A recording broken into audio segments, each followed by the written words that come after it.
shall we next scene? Yeah. All right. To the scene that as soon as it started happening, I squealed with delight and wanted to text both of you. Thank you. That's what I'm talking about. Scarlett, hello. This is my scene. Okay. Immediately just This is straight where out the dream montage is. They should have had Yeah. another dream song come in. And this time, June is just laying there thinking about all the times in which she has fed into her rage. And it's felt fantastic because that's all she was doing is waiting for Luke to fall asleep so she could go dig up that gun. And I was dying as soon as I saw it. I'm like, oh shit, Scarlett, come on. as soon as I saw her outside with the trowel, I was like, they were right. She should have put it into a plastic bag. What I was she told thinking? you. Anything about that. I wasn't thinking about that. That was you. You were right. Oh, I was. I was like, girl, you're going to want to use that. You do not want to just put it straight in the dirt like that. Come on. Come on. Why make your life more difficult? God damn it. At least just be like, okay, look, if I'm going to do this, I'm going to put it in a plastic bag. Like I said, it's like freezing your credit cards in water. You're not wrong. I just hate extra steps. And if I have to fucking clean something to get a job done, I'm pissed about it. But maybe she didn't want to have to dig the gun up. Maybe she True. knew if she put it into a plastic gun or into a plastic gun. If somebody gave June a plastic gun, this wouldn't be a problem, actually. Ending would have been entirely different. Anyway, if she did put it into a plastic bag, that makes it more accessible, even if it is dirty. True. So dirt would have been a deterrent. Yes. It's a deterrent. And it is a deterrent here in the scene. Yeah, it is. It served its purpose. She couldn't get the gun to work when we probably didn't want her to have the working gun. Right. And it afforded her the opportunity to be able to, I mean, we find out later she watched a YouTube video and learned how to clean it. Great job, sis. But if she had that gun in a plastic bag, just popped it open, we all know where she would have been a half hour later. Yeah. And instead, we were given an opportunity for her to calm herself down and not act quite as reactively.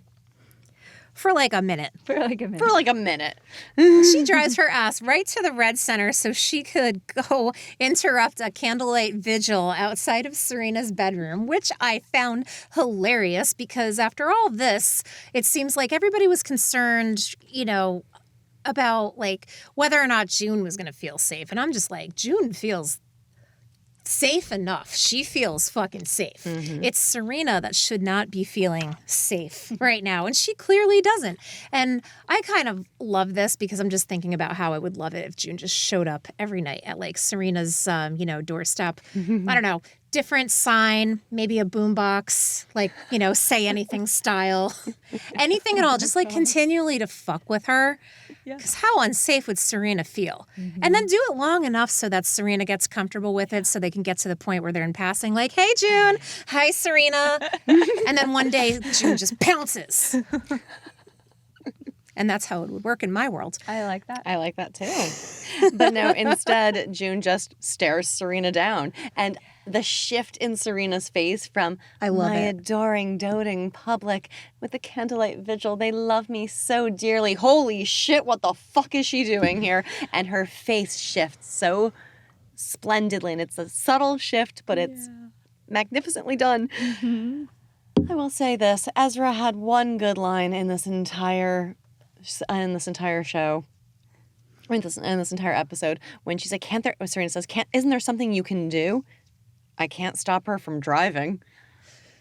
But it's really great because we've already been told twice that Serena can't drive. Yes. So it's like all of a sudden Serena's figured out that she has no agency. Yep. And June has all the agency. Yes. And we've seen what has happened. June has worked with far less agency and gotten to Serena and other people. So this is very ominous to Serena because he's like, don't worry, there's security cameras, there's security guards. Like if she steps foot on this property, and it's like, we've seen June get through so much more than that. Yeah.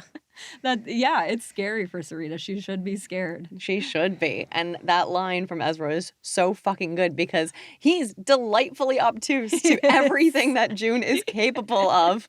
really is. Serena, on the other hand, is delightfully aware of everything that June is capable of with significantly less resources. Yeah. She's not convinced. No. She is not convinced. Ezra, you are not making me feel safer. Sorry. No. And he's exactly to Marjorie's point, doubling down on the notion that June can drive. June has sovereignty over herself. She has independence and freedom to move about the country as she sees fit. You get to stay in a house. Yeah. You're under house arrest, sis. But it's fine. We've got you covered. You're protected.